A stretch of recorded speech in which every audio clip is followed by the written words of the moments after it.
Monday's episode of the North Shore Drive podcast, and the Pittsburgh Steelers did not play the Buffalo Bills on Sunday. They play them Monday at 4:30. We get you updated with all the changes here in the North Shore Drive podcast from the Pittsburgh Post-Gazette. Chris Carter, Brian Batko. Let's get into it.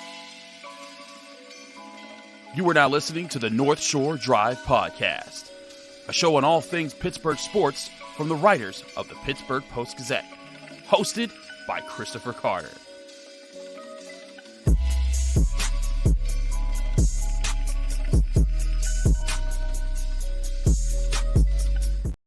Hello, welcome to the North Shore Drive podcast from the Pittsburgh Post-Gazette. I'm your host, Chris Carter, here with Brian Batko, one of our Steve Steelers beat writers. We're here breaking all things down for you on the Pittsburgh Steelers as they get ready to play the Buffalo Bills now 4:30 p.m. Eastern time Monday in their game. We'll talk about all of the things that have happened that have pushed this game back and how that could impact the outcome of the game here. But first, I want to remind you this show is brought to you by Mike's Beer Bar, the best bar in all of Pittsburgh. Go down to Mike's Beer Bar there on Federal Street, right across the street from PNC Park, and you can go down there to sample one of their 500 different available beers. 300 of those beers are local, and 80 of those local beers are available on tap. We'll have more on Mike's Beer Bar in a minute. Brian, you are not in Buffalo right now. If all had happened as planned, you'd either be writing an end of season story or writing about how the Steelers are headed to Baltimore. But here we are. Can you explain to us just kind of where everything sits now that we do know the game is going to be played Monday? Yeah, well, my laptop still sits in my office at home. My mic still sits here. My lamp is still here. My college basketball fantasy league championship banner is still here. But no, I mean, to answer your question, Chris, the PG Steelers beat writer car of Jerry Dulac, Ray Fittipaldo, and myself was on the road at, I think we left at 11 a.m. on Saturday. So kind of a gift and a curse. Had we left any earlier, probably would have been in Buffalo when the announcement was made. Had we left any later, had we decided to leave later, that would have been nice. We wouldn't have made it to Meadville/Conneaut area, but that's where we were when the governor called down the announcement. So we said, all right, I'm not going to sit in Buffalo for 48 hours. We'll head back home. I was able to go to my son's birthday party Saturday, which was great. That's kind of divine intervention there. But here we are. We're going to head back up probably as you're watching or listening to this. We are driving in the car. Knock on wood, no snow issues. But yeah, I mean, it's wild how this all turned out for sure. I think everybody, player, coach, fan, media, probably would have liked this announcement to come a little sooner with a little bit more of a heads up than 24 hours and change before the game. In retrospect, it seemed like a crazy rumor on Friday, but maybe they should have moved this game out of Buffalo. Maybe. I know Cleveland was thrown out by somebody here in Pittsburgh. I think somebody else reported that Atlanta was floated as a possibility. I don't know how different things that were. I don't know how far that got up the flagpole, but I mean, hey, you just think of all the logistics that have gone into this and how both teams have been sort of on the edge, on the pins and needles, minute to minute, hour to hour from Saturday to Sunday. And I know the Bills wouldn't want to lose a home playoff game. You fight all season for that. You beat the Dolphins in week 18 to lock that up. But, it's also for seeding. And now whoever wins this game, whether it's the heavily favored 2 seed or the long shot underdog 7 seed, you're going to have one less day of rest to go play either the Ravens in Baltimore, who've been sitting for 2 weeks in the Steelers case, or I forget, who would the Bills play again if the Bills play the Texans, they would play right? The Chiefs. Yeah, the Chiefs. They play the Chiefs because they'd be the 2 and the 3 seed. Right. So you're going to play, a Chiefs team that has 2 extra days of rest on you. So it's not ideal from any standpoint. To me, if you're the Bills, would you rather make sure you play this game in front of Bills Mafia at Highmark Stadium? Or if you're, what we're seeing, I think, from a lot of Bills fans on social media, you're so confident you're going to beat the Steelers, then why did you absolutely need to play them at your stadium? It's been a pretty fascinating, view of all of it from that standpoint. It's got me asking questions and questioning everything I know about the NFL. Should this season end earlier in the calendar year to avoid weather issues? Should they move playoff games to neutral sites at least more often? I'm just asking questions here, Chris, but it's been a pretty crazy case study here with the Bills in the first round of the playoffs. It has been, and there were some Steelers fans that are like, "Why are the Steelers always getting dogged out by the NFL's reschedules?" It's like, okay, let's clear up some things. It wasn't necessarily for the play on the field that things were moved. It was moved because those were just undrivable situations. You couldn't get to the stadium as it was on Sunday. People were going to be putting themselves in harm's way to drive through that mess. Not only was it the 3 feet of snow that they were dealing with, but that combined with winds that were getting up to 50 miles per hour, that's untenable. You can't work with that. But this update now, both teams don't get anybody back from their injuries. This update now does give these teams to play in some situation, some weather that's not going to be as crazy. According to weather.com, as it stands right now, the winds are supposed to get up to 15 miles per hour, and there's still a 50% chance of snow with an extra 1 to 3 inches coming instead of 1 to 3 feet coming in a day. I know some people might be thinking, well, that's just going to make things easier for Josh Allen. But at the same time, like, those are still not great throwing weather situations there. This can still be a hard fought game that's going to be on the ground and maybe still not won as much in the air.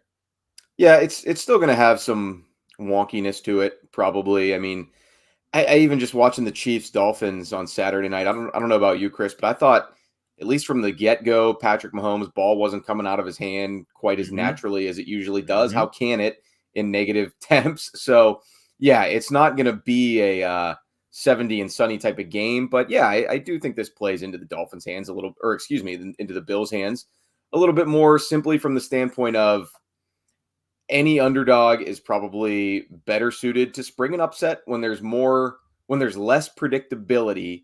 And the weather from Sunday to Monday in Orchard Park, New York, has gone from slightly less predictable to what it'll be. So, or slightly more predictable. It's not going to be as just ridiculous from kickoff to the end of the game. So, does it help the Bills? Maybe a little bit, but I'm one person who is still picking them to beat the Steelers anyway.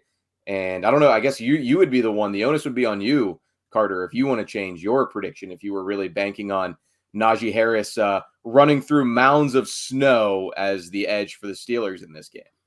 I still think the Steelers have the same kind of advantage. You go back to that 2016 game where they played the Bills, and everyone remembers Le'Veon Bell playing through the snow and how the wind was kicking up in that game. The wind in that game was just 9 miles per hour. This is still going to be 15 miles per hour winds. As Warren Sharp was pointing out, 14 mile per hour winds are crazy for football weather. And that's also a stadium where the wind is whipping because there's no protection from it. It's part of kind of what they've made to be their home field advantage, something that the Bills are ready for. So that's going to be interesting to see. I still think that plays into it. We'll talk more about this matchup in our last segment. But first, in our next segment, I want to talk about what happened in the other playoff games in the AFC, because the slate that's been set up here could be very interesting to see where the power does shift this year as we look at the other teams that are still in the playoffs, and if the Steelers were to win, what they'd have to do the rest of the way. All that and more here on the North Shore Drive podcast here from the Pittsburgh Post-Gazette. Chris Carter, Brian Batko. But first, I want to remind you, this show is brought to you by Mike's Beer Bar, the best bar in all of Pittsburgh. When you get down to Mike's Beer Bar, they're on the North Shore, right across the street from PNC Park on Federal Street. You can go there, try one of their 500 different available beers, 300 of those beers from the local area, and 80 of those local beers are available on tap. You can try new ones every single week, because every single week they're subbing new ones in and out all the time. Trust me, you'll never run out of favorites, because I never do, and I'm always there. You can also try out their steak on a stone meal, which is their awesome. You bring out your choice cut of steak, brought to you on a heated stone, and you can cut the steak and press each piece that you cut into the stone, and you can choose how well done you want each bite of your steak. It's an amazing time. Go to Mike's Beer Bar, where they also have over 20 televisions. So if you're a person listening to this and you're thinking, where can I watch the game, maybe around some other Steelers fans, that you can go to Mike's Beer Bar. They'll have on the Steelers game as well as all other contests. Heck, if you want to do a double header and watch the Penguins game and then the Steelers game, you can do all of that at Mike's Beer Bar. Go to Mike's Beer Bar, the best bar in Pittsburgh. When you get there, tell them Chris sent you.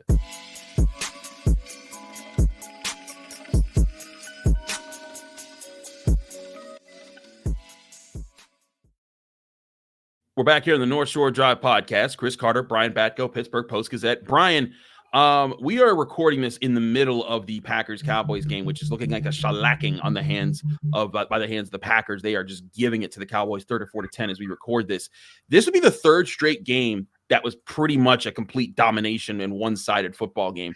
The Texans opened up the weekend. At first, it looked kind of interesting back and forth, but then they laid the smacketh down upon the Browns, beating them 45-14. The Chiefs beating the Dolphins 26-7, and as I said, 34-10 right now. Packers to Cowboys. The Lions and Rams are supposed to duke it out later this evening. Maybe by the time people are watching this, there's been the most incredible comeback in NFL history. Maybe that would be incredible, but I highly doubt it. But in all seriousness, let's talk about the AFC playoffs right now. The Browns were one of the hottest things in football going into the playoffs. They rested their players to give them a week off last week, and then they got shellacked. Do you think the Texans could be now the dark horse in the AFC that could make a run here with how well CJ Stroud's playing? No, I don't think so. I give them credit for beating a Browns team that, like you said, Chris, came in with a lot of kind of juice on their side. I thought they were going to beat Houston. I thought it would be close, but I thought the Browns were going to pull that out. Still, though, Cleveland was playing with Joe Flacco that was sort of waiting for the clock to strike midnight on him, I think, in this mini rejuvenation. They were at home.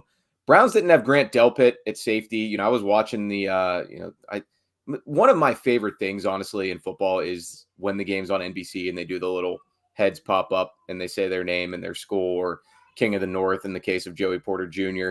But when I saw D'Anthony Bell pop up at safety for the Browns, I was like, who the heck is that? And I was like, what is going on here? So they weren't at 100% in the secondary. Even as somebody who covers the AFC North as closely as I do, I'd never heard of D'Anthony Bell. He was filling in for Delpit. So they were not completely at 100%. That's why they had not been playing quite as well lately. I still kind of thought Jim Schwartz would cook up something. Myles Garrett would wreck the game. Neither of that happened. Bobby Slowick put on a clinic. If he wasn't in line for a head coaching job next season before that game, wonder if he moved up some owner and GM lists, even though he's only got 1 year as a coordinator under his belt. So all that being said, props to DeMeco Ryans, props to CJ Stroud, props to Bobby Slowick, their offensive coordinator, all the playmakers really who came through in that game. Left tackle Laramie Tunsil, give him a shout out as well, sending Myles Garrett into witness protection. But I think the road gets harder in these AFC playoffs. To me, it does. To me, it going into this bracket, I thought it was going to be Ravens, Bills, or Chiefs probably coming out of it.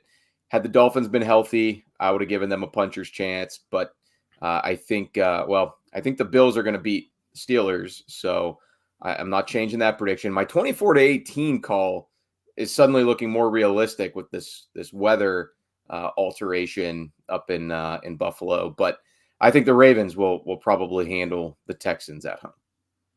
I think it's going to be interesting to see how things play out for sure. And if they do play Kansas City in KC, I'd like the Chiefs in Arrowhead against even a red hot Texans team. That's a tough road environment. We saw how the Browns were a team that were completely different on the road. They were quote unquote the best defense in football, and then you saw they were giving up 30 points a game when they were on the road, and then they got destroyed, even worse than the Steelers did earlier in the season when they played the Texans. I want to ask you this. Do you think that the way that the Cowboys right now, their defense is being handled by Jordan Love and the way that the Browns were handled by CJ Stroud, do you think that impacts the Defensive Player of the Year conversation at all? Normally it's a regular season award, but many people have known all years like postseason play does impact voters' minds. Yeah, I'm not entirely sure. Do you know when the AP votes on that, Chris? Because obviously they've already done their All-Pro. Ballots. Right, they've done their All-Pro. I believe it's supposed to still happen. I'm not 100% sure. Maybe it has already happened. Maybe this is a moot point. Because I was going to say, yeah, it could be a moot point if they've already turned. I know personally for the I vote for the Pro Football Writers of America awards, and I don't think that I don't know when the deadline was, but me being the punctual person that I am, I did it right away. So it was like pretty much right after the regular season ended. Obviously, I didn't plan or care to factor in any postseason results for those regular season awards. So Yeah, I don't know. I think regardless of how the awards shake out, there's a little bit of a national discussion to be had about Myles Garrett didn't do much to help his team in a playoff game. However, I would caution all the Steelers and TJ Watt fans of putting too much stock into that, because it's not like number 90 in black and gold has done a ton in his playoff opportunities either. Big scoop and score last year against the Chiefs, notwithstanding. His playoff numbers aren't great, has not won a playoff game. So, you kind of got to keep it locked on the regular season output for awards such as that. But I get it. I voted TJ for Defensive Player of the Year over Myles Garrett and Micah Parsons. I don't know if he's going to win the AP balloting, but yeah, if you're somebody who just wants to argue until you're blue in the face about it in favor of your guy, congrats. You've got another data point in getting taken to the wood chipper by the Texans. I hear that. I wanted to point something out. All season, all week long, I was saying the Steelers had the chance to be the first ever 7 seed to win a game in the playoffs. If all things hold here, the Packers will be the first team. I was going to say they're not the Steelers will not be the first 7 seed to win a game in the NFL playoffs because the Dallas Cowboys exist. Because the Dallas Cowboys exist. I mean, that's going to be a very interesting situation with Mike McCarthy there. But hey, Mike Tomlin grew up a Cowboys fan. Oh, no, here we go, Brian. You're gonna be starting stuff here on the North Shore Drive podcast. Okay, last thoughts here. The Chiefs, the way that they beat the Dolphins. Granted, the Dolphins, were a really banged up team, and that was a crazy environment where like water bottles were freezing in seconds if in that stadium. Are the Chiefs still a team, or still the team that can run the AFC with the team that they have right now, especially with that defense? Yeah, not just the water bottle, but I saw the Mick Ultra can was foaming up too. If you drink Mick Ultra, they probably have that at Mike's Beer Bar, but I would recommend going down to get something a little bit better than that. Just my own personal taste. But no, I think the Chiefs can absolutely snap into playoff Pat Kelsey. I mean, he had another rough game, but I think they can still be the dominant team that we've seen from them in January and early February at times when they get to the big game. So yeah, I mean, if they can keep Mahomes' helmet in one piece and get some more reliable playmaking out of their pass catchers, I like their chances. Isaiah Pacheco looked like a problem to deal with once again in that Dolphins game. Their defense always seems to come alive this time of year, Chris. So at least enough to get the job done. L'Jarius Sneed is a corner who I probably underrated throughout the course of this season, and yet he just continues to put the straps on people. Tyreek Hill got open for a deep one early on in that game, and even he didn't have the mojo to keep that going. So I am not counting out the Chiefs. Probably still rolling with the Ravens as my pick to make it out of the AFC, but the Chiefs are for real. So I'm kind of 50-50 between those two. Maybe we'll be singing a different tune if the Bills come out today and lay waste to the Steelers and look very impressive doing so. We'll get more back to this game, back to this Bills Steelers game. Some final thoughts here from both of us as we look ahead of things here on the North Shore Drive podcast for the Pittsburgh Post-Gazette. But first, I want to remind you, this show is also brought to you by Savinas, Kane & Gallucci, mesothelioma and asbestos lawyers with over 85 years of experience. Call them now for a free consultation. That's Savinas, Kane & Gallucci. We're also brought to you by GameTime.co, where buying tickets to your favorite events shouldn't be stressful, because GameTime is the app that you can download right on your phone to make buying tickets a fast and easy process for all your sports, music, comedy, and theater events near you. If you ever had to buy tickets for an event, you're running out of time, guess what? Game Time is here to help. You can go to their website, gametime.co, or download the Game Time app right to your phone. And when you do, you'll see all the tickets available for whatever event that you're looking up, and that you can see not only the best prices, but the best seats available. It allows you to review each seat view from the app itself. Game Time is the app you have to download if you want to take advantage of that for the best prices, and they guarantee you the best prices. If you find tickets to the same event in the same section and row for less somewhere else, Game Time credits you 110% of the difference of those prices. Snap the tickets without the stress with Game Time. Download the Game Time app, create an account, and use code PITTPIT for $20 off your first purchase, or go to the website gametime.co. Terms and conditions apply. Create an account, redeem code PITTPIT for $20 off. Download Game Time today. Last minute tickets, lowest price guaranteed.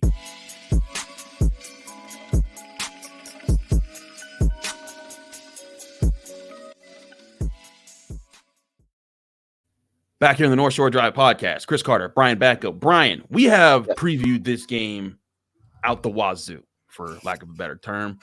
We have done a lot of looks here, but there's always chances to look back at stuff. And if there's anything we missed, is there an angle to this game that you think could play a big factor that we might not have talked enough about this week in this upcoming matchup? Yeah, I think on Friday's show, we pretty much got into the Joey Porter Jr., Stephon Diggs battle, which you then ended up writing about with some film work for the PG website. People should go check that out if they haven't. We got into Nick Herbig / Marcus Golden and how they can potentially impact in place of TJ Watt.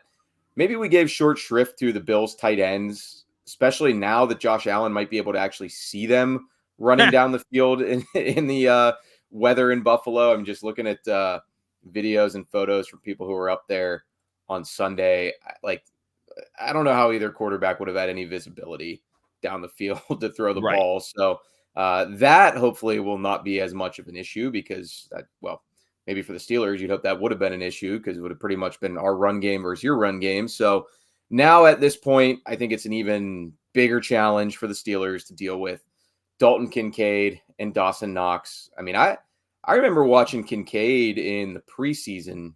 I didn't really follow the tight ends too much in this draft because I figured the Steelers wouldn't be picking one. Darnell Washington was sort of his own beast. And, I did look into him. And as we know, the Steelers ended up taking him in the third round. But the traditional tight ends, the prototype pass catchers with Pat Freiermuth and Connor Hayward on the roster, didn't dive much into them pre-draft. But once I saw Kincaid lining up at Acrisure Stadium for the Bills in that preseason game, I'm like, man, I get it now. I see why he was a first-round dude. I mean, he runs like a receiver with the size of a tight end.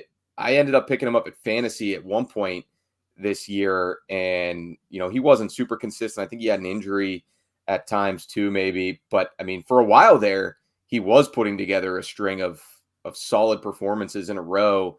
And it just goes to show that I think they call him, they call it 11.5 personnel when he's out there with Dawson Knox because he's such a good receiving threat. He's half tight end, half wide out. I'll just be curious to see how the Steelers choose to deal with that. If they're able to deal with that, Minkah Fitzpatrick being back helps, and he said he's 110%. But I think we all know, I'm not sure how much the linebacker core is really going to be able to help you.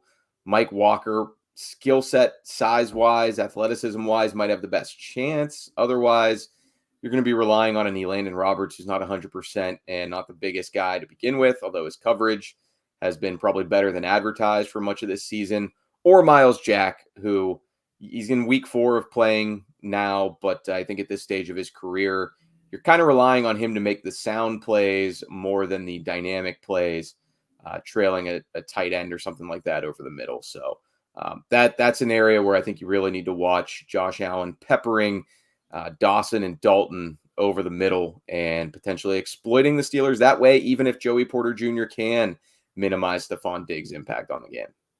Yeah, that's where I'm looking at too, is the tight end position for the Bills, because they don't have Gabe Davis. So despite the extra day, doesn't sound like they're going to get Gabe Davis back from that PCL injury. So your wideouts are Diggs, Khalil Shakir, and Trent Sherfield, who had the big touchdown catch off the tip. But I don't think you pay quite as much defensive mind to Shakir and Sherfield as you would Davis if he were in there. Yeah, I think it's going to be a big question. Who do you assign to help with the tight ends? Because Minkah Fitzpatrick back, you can certainly put him with Dalton Kincaid and think, okay, he'll help. But you like to have Minkah Fitzpatrick as your center fielder, and that's when in past years he's created a lot of interceptions. He doesn't have one this year. That's where I think there could be an interesting matchup there. But certainly big questions for the Steelers on how they want to take on tight ends. I agree that Eric Rowe's been solid, but I think he's been more of a disruptor than somebody that you're like, hey, go one-on-one match with this tight end and, get the job done. Now I think he's been more of opportunistic takeaway guy than that point. I think one thing that Mike Tomlin often says is it's going to be a teamwork effort to do these things, talking about, often he says that about, it's going to take everybody to replace, whoever's hurt on a certain week, and he's going to say that about TJ Watt. But with this job, I think this job to stop the Bills tight ends as well as Stephon Diggs, it's bigger than just anyone lining up with them. It's going to take a really good game plan from Terrell Austin, from from this whole team to be organized, to confuse Josh Allen, to force him to make some mistakes, because there's going to be those moments, I think, where the Steelers are able to line up in a certain look and get Josh Allen to think it's one thing and pounce on another. If they can create multiple situations like that, several situations like that, where they force bad passes, get chances at interceptions, that might be the best way to neutralize tight ends, instead of just saying, hey, man to man, you're lining up with him, you're running with him, let's go. I think it's got to come down to their ability to disguise coverages, how they play zone defense, and what do we caught. Yeah, and hey, I guess we haven't really mentioned, we'll finish it out with this. We're talking a lot about how this delay in the game, the postponement, will help Josh Allen throw the ball better. This might help Mason Rudolph and the Steelers throw the ball better too. Agreed. George Pickens and Deontay Johnson. Rasul Douglas is a corner who will have an extra day of rest and recovery for the Bills. He's been really good since they scooped him up at the trade deadline. But I still have my doubts about the guys on the other side, whether that's Christian Benford or Dane Jackson. That's going to be a matchup where maybe the Steelers can exploit them on the outside. You talked about that in our Friday show, saying that, man, the Steelers not being able to take advantage of that with the crazy weather would have been something the Steelers could have used in their favor. And I think that's one thing people are overlooking. As much as everyone's wondering about Josh Allen and his passing offense, what about the Steelers' ability to throw the ball? All of that could play a big role here. We'll get more into that after the game. Brian, Jerry, and Ray hopefully will be able to drive to the game without being turned around by the NFL. I'm optimistic about the travel today. Yeah. But in all seriousness, I think we missed the worst of it. I hope we have, and I hope that we can finally get this game underway, because if they move this to Tuesday, I'm going to have to keep eyes on that while covering Pitt basketball. No, it sure sounded like that's not going to happen. So yeah, thank goodness for that. The drive will be relatively smooth for us. Absolutely. He's Brian Batko. I'm Chris Carter, and this is the North Shore Drive podcast. Our full team of Ray, Brian, Jerry will be there in Buffalo covering this game from Orchard Park at Highmark Stadium, getting you all the live reactions. Follow them on Twitter and read their work at post-gazette.com for all the game reactions. We'll be back here Wednesday on the North Shore Drive podcast, talking about this game and what happened here. We'll see you here on the North Shore Drive podcast. Thank you for tuning in to another episode of the North Shore Drive podcast from the Pittsburgh Post-Gazette. If you watch this video on YouTube, please like the video and subscribe to our channel. For all the sports coverage from the Post-Gazette that we have to offer, visit post-gazette.com.